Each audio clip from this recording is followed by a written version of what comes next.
Partout, partout, partout. Dans la grande région de l'Outaouais. Vous écoutez LP le midi.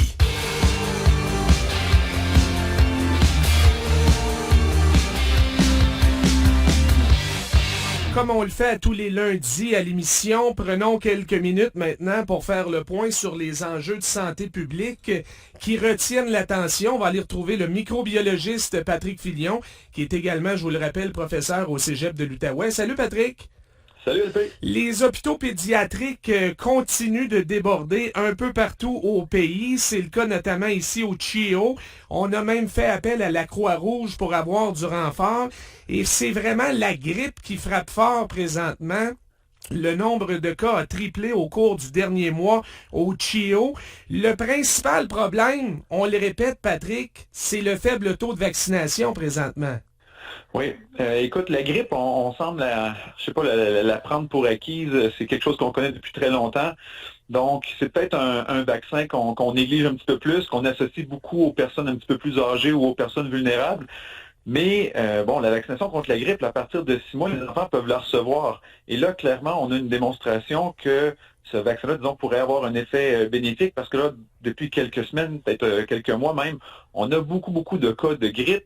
Et la situation là, dans les hôpitaux pédiatriques, elle est vraiment exceptionnelle. C'est pas une année comme les autres, parce que bon, oui, la grippe a toujours existé ou presque. Mais là, on a vraiment des cas supplémentaires par rapport à la norme. Donc, c'est vraiment, je crois, important d'essayer de prévenir le plus de cas possible. Et l'outil que l'on a, encore une fois, le plus simple que l'on peut se procurer ou que l'on peut faire, la chose la plus simple pour le faire, c'est de recevoir le vaccin. Donc, c'est vraiment quelque chose d'important à faire.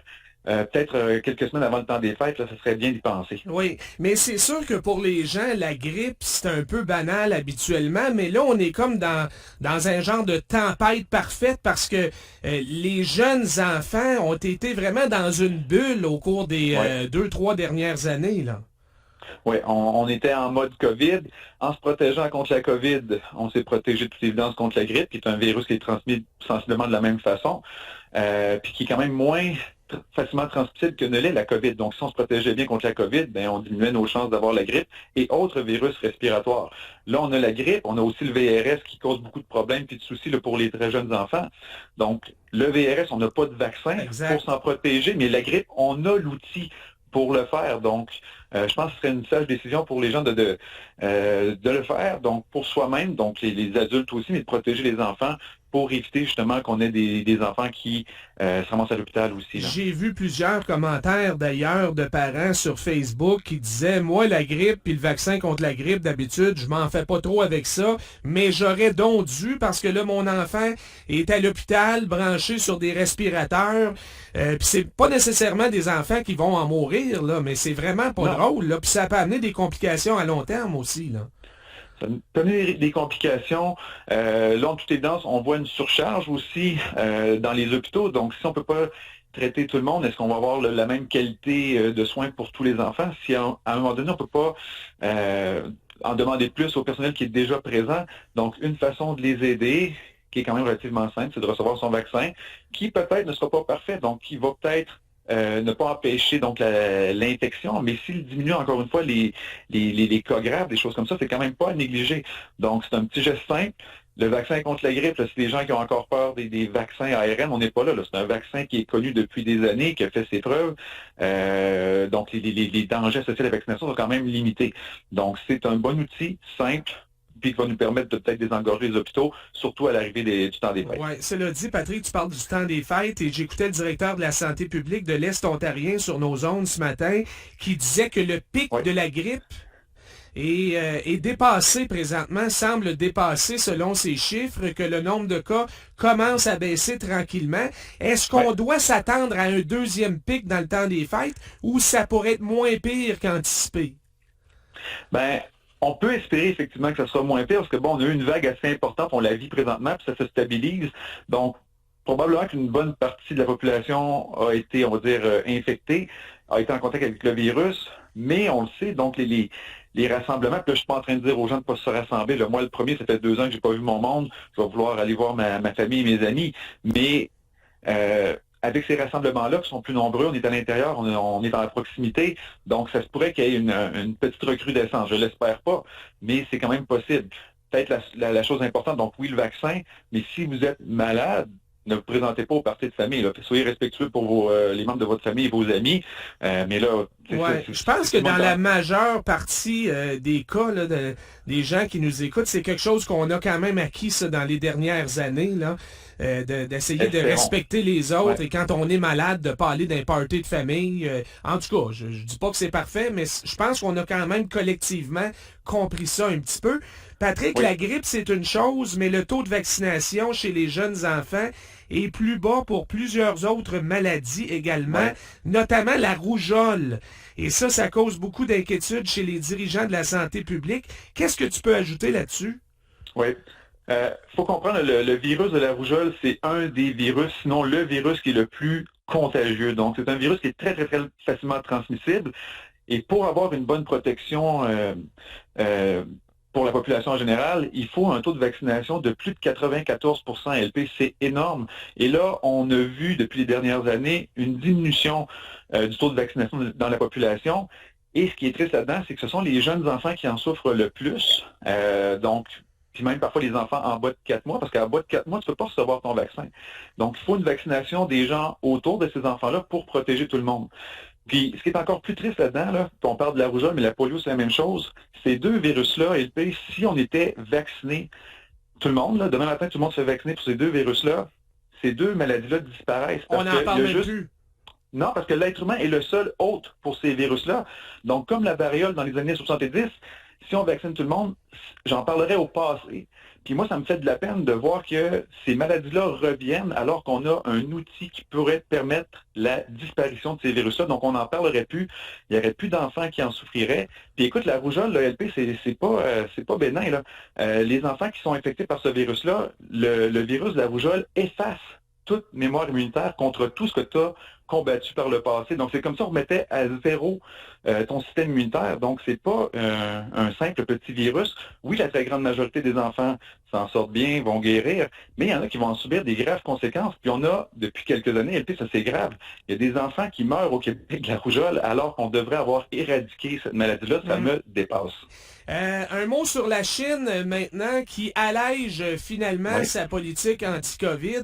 Le président là-bas dit que c'est pas parce que il a cédé à la pression des manifestants, mais plutôt parce que c'est Omicron qui est le variant dominant en Chine présentement et qu'il est moins mortel, ce qui lui permet d'alléger les restrictions. Le crois-tu, Patrick? Ben, je crois surtout qu'il veut donner l'impression que c'est encore lui qui prend toutes les décisions et qu'il est en contrôle, mais je pense que la grogne populaire a eu son rôle à jouer, là. Mais là, ça, c'est vraiment mon opinion personnelle, mais force est de constater qu'avec la grogne des dernières semaines, ça a dû mettre de la pression un petit peu plus sur le gouvernement. Puis je peux comprendre la population chinoise d'avoir agi ainsi, parce que bon, les formes de restriction, les confinements étaient encore très graves. Écoute, les enfants qui pouvaient être infectés, on les mettait en quarantaine ailleurs que dans leur propre maison. Là. Donc, on peut imaginer un peu le désespoir, la crainte des parents, tout ça. Donc, maintenant, on allège, c'est bien. C'est encore pas mal plus sévère que ce que nous, on vit ici, mais disons tranquillement, pas vite, on va alléger les restrictions pour permettre une certaine liberté aux personnes. Mais Omicron, nous, ça fait déjà 1 an qu'Omicron nous frappait. Ça se peut, ça, que là-bas, ça soit encore Omicron, le variant dominant? Écoute, moi, ça me surprendrait, parce qu'on a vu à travers la planète, là, Omicron, c'est plus, on dit, c'est petit à Omicron, là, les différents BA1, BA4, etc. Donc, ça me surprendrait que ce soit encore Omicron, mais ils ont tellement eu une approche restrictive que ça se pourrait que la population là-bas, en général, n'ait pas été en contact vraiment de façon importante avec Omicron, mais j'ai l'impression qu'Omicron et ces divers variants là, sont probablement ceux qui circulent le plus. OK. En terminant, la grippe aviaire fait encore la manchette ici, notamment plusieurs dizaines d'oies blanches qui ont été retrouvées mortes en bordure de la rivière Richelieu. Là, on pouvait lire ça il y a quelques jours.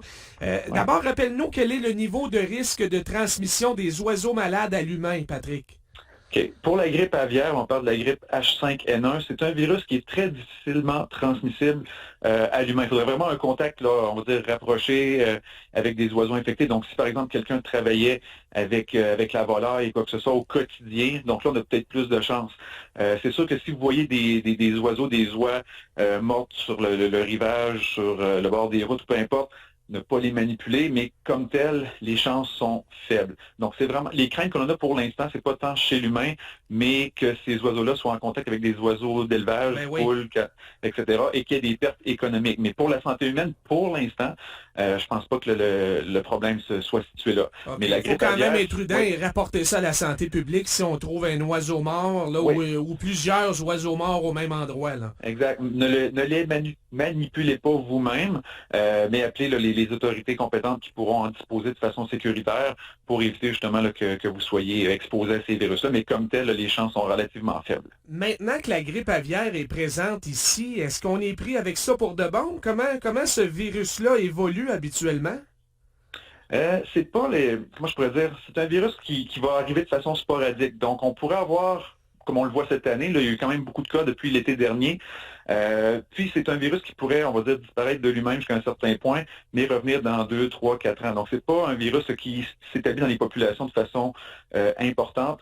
Là, on voit beaucoup de décès parce que bon, les oies se rassemblent pour migrer vers le sud, vers les Carolines, aux États-Unis. Oui. Donc là, il y a beaucoup de contacts, un peu comme on vient de l'expliquer pour les êtres humains. Donc quand on se regroupe, on est plus souvent en contact, donc la transmission est facilitée. Mais comme tel, normalement, ça devrait être vraiment sporadique. Donc on va avoir des éclosions par-ci par-là, peut-être aux 2 ans, 3 ans. Mais là, on est vraiment dans un pic épidémique assez important là, pour les oiseaux. Oui, on espère qu'on va s'en débarrasser, que ça frappera pas trop les oiseaux d'élevage, parce que le prix du poulet, de la dinde, tout ça, c'est déjà assez élevé. Mettons qu'on n'a pas besoin de ça, on s'entend là-dessus. Là. Pas besoin d'une autre raison pour faire augmenter les prix, effectivement. Merci beaucoup, Patrick. Toujours un plaisir, LP. Bonne semaine. Patrick Filion, microbiologiste et professeur au Cégep de l'Outaouais. Je rappelle que le docteur Boileau, le directeur de la santé publique au Québec, va faire le point à 14h sur l'évolution des virus respiratoires. Donc, plus de détails cet après-midi sur nos ondes.